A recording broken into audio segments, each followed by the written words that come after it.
Fredericksburg, Virginia, one of the most dramatic scenes of the entire American Civil War unfolded right here at this sunken road and this wall, Marie's Heights. We're here in Fredericksburg to explore the area, check out the town, and talk about some of the more interesting places around town. There's plenty of videos out there about the battle itself, but there's not a lot of videos about the different places around town that you can go visit and see for yourself. So that's what we're going to do today.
We're making our way up from this pontoon bridge site out here where the 7th Michigan came across. Now that's a full 2 days prior to the battle really commencing out here in Fredericksburg.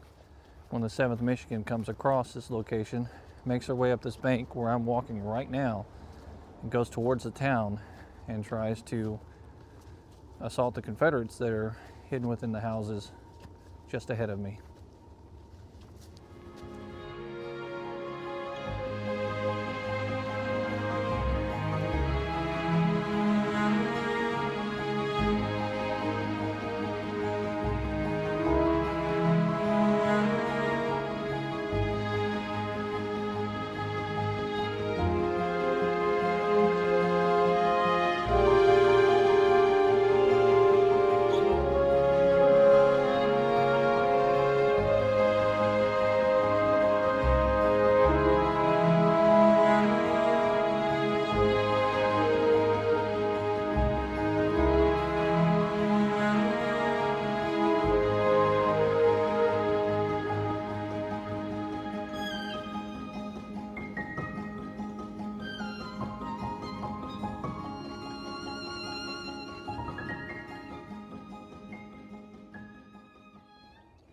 You can kind of see out ahead of me here.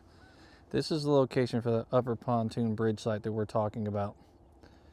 And across the river there is the headquarters for the general himself, Burnside. The 7th Michigan would have had to have come across this water and paddled across on boats, make their way up this bank, and continue on up into the town behind me here. So as you can see, this is a very steep and deadly location, especially when you already have Confederate soldiers that are entrenched in the area and they're inside houses waiting on you.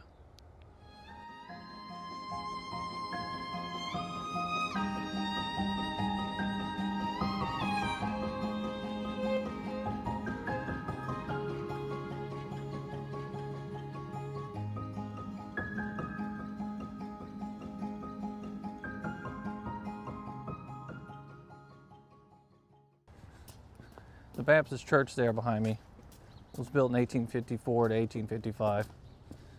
And during the Battle of Fredericksburg, this location was pretty rough. A lot of street-to-street fighting.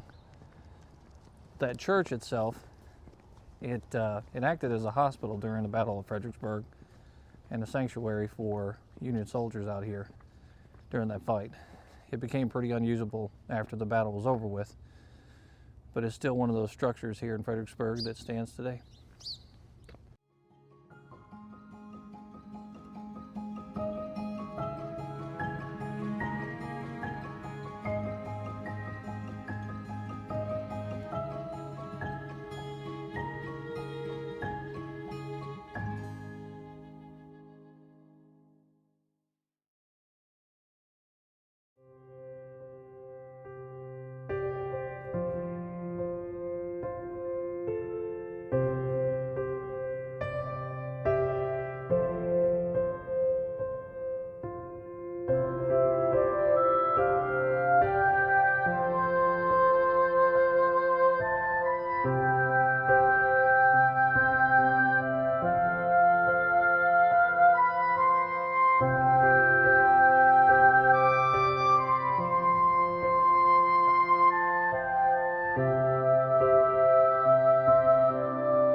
as you're walking around here in Fredericksburg, if you want to get off the beaten path and you don't really want to visit some Civil War sites, you want something a little bit more revolutionary, well, then they have the Kenmore Plantation out here. And this is the site of Betty Washington Lewis, which is a sister of George Washington. She used to live here in this home, this plantation home. And just in front of where the plantation home, there is also, or just in front of where plantation home is located, there's also a statue dedicated to Hugh Mercer, which was a brigadier general and a hero of Princeton. He took a wound there and ended up dying because of it. And they have a nice statue placed out here in dedication of his life and his service.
Many street corners in America have things that are historic, little landmarks that you really don't know what they are. And on this street corner right behind me, right there underneath that sign, stood a stone, a sandstone. That sandstone was used during the American slave trade. It was placed there 170 years ago, well now probably more like 174 years ago, and it was used during the slave trade here in Fredericksburg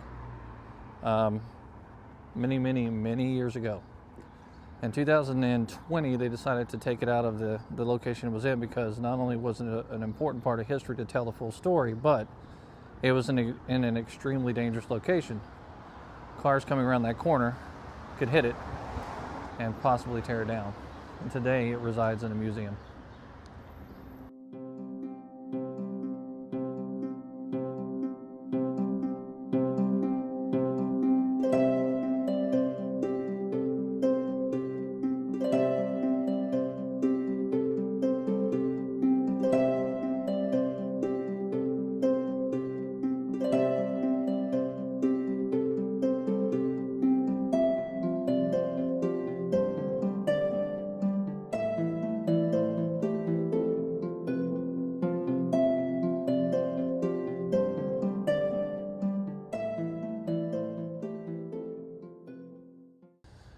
Architect James Renwick, who designed the Smithsonian Castle, also designed the Fredericksburg Courthouse, which was built in 1852.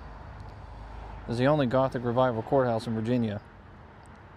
Within the cupola is a bell from the Revere Foundry, right up inside there. It was presented by Silas Wood. And apparently, he said that he presented Fredericksburg a bell for a bell, meaning his spouse.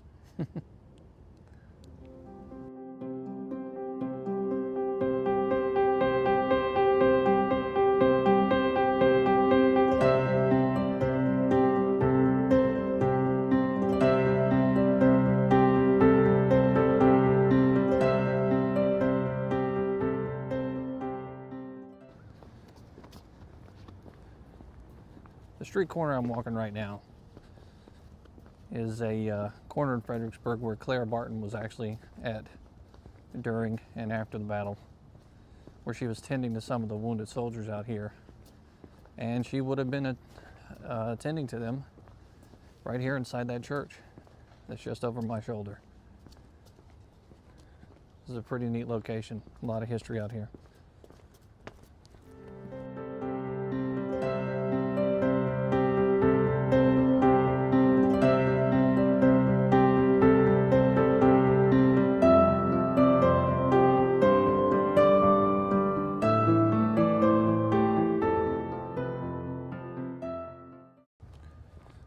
Once again, Fredericksburg doesn't just host a whole bunch of history about the American Civil War. There's other facets of history here that you can visit and check out information for yourself. For example, this unassuming public park that I'm walking in right now.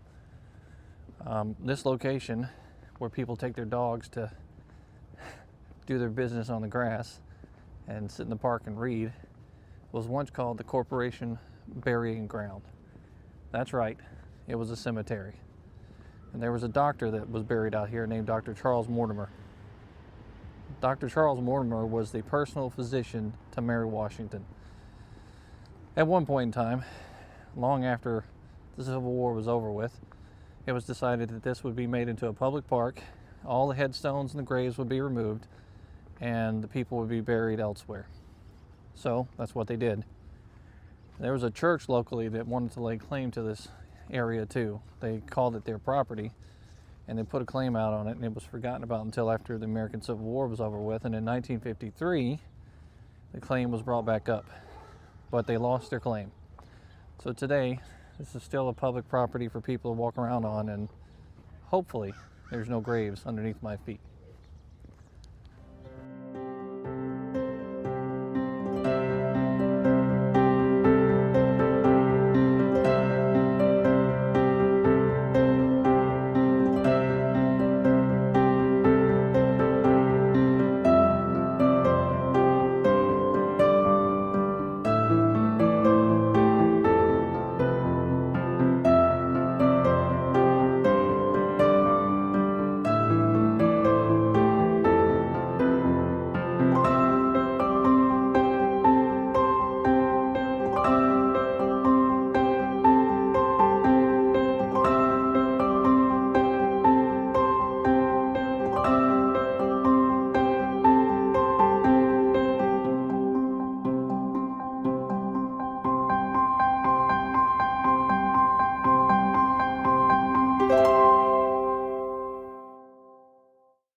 This street I'm walking down today in Fredericksburg used to be a mill trace, which was basically a canal ditch.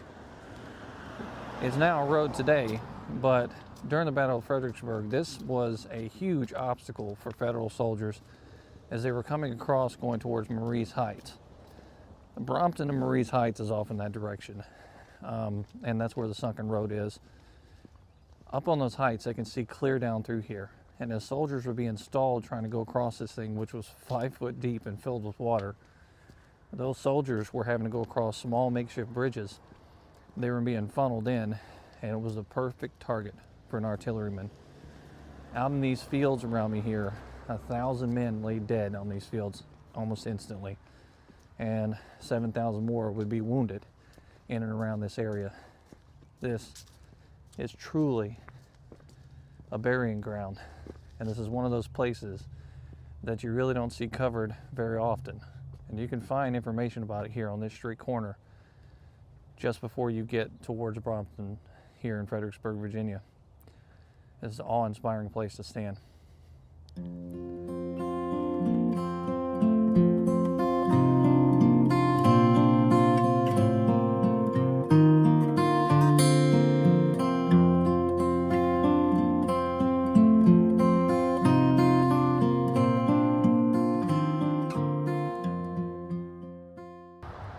Well, in order to end this video, I thought I'd come out here to Chancellorsville, to the very location where General Jackson was wounded just a few short months later after that Battle of Fredericksburg took place.